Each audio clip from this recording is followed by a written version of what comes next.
বলছে জল জমে বরফ হলে আয়তন 10% বৃদ্ধি পায়, ওই বরফ গলে জল হলে আয়তন শতকরা কত হ্রাস পাবে হিসেব করে লিখি। আচ্ছা তোমরা একটা জিনিস দেখছেন, জল যখন জমানো শুরু হয় কত উষ্ণতা জল জমে রে? 0 ডিগ্রি।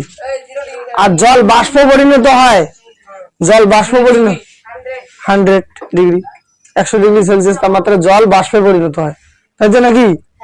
আর 0 ডিগ্রিতে কি হয়? জল জমে বরফে পরিণত হয়। এবার জল যখন জমে বরফে পরিণত হয়, জলটা জমে যখন বরফে পরিণত হয় তখন আয়তন মানে বুঝেন তো, হ্যাঁ প্রসারিত বেশি হয়। মানে করো একটা কোনো পাত্রের মধ্যে জল রাখা হলো, আর তারপরে ফ্রিজে ঢুকে দেওয়া হলো, 0 ডিগ্রি তাপমাত্রা দেওয়া হলো, জলটা যখন বলবে এর আয়তনটা তখন বাড়বে। মানে কোনো জলে মানে করে একটা কোনো পাত্রের মধ্যে নিচু লেভেলের জল আছে, পাত্রটা এত বড় লম্বা, তার থেকে একটু নিচু লেভেলে, তখন যখন জলটা জমবে বড় হবে তখন এমন করে ফিকবে, মানে আয়তনটা বাড়ে। বোঝা গেল? এটা ভৌত বিজ্ঞানের ব্যাপার। এবার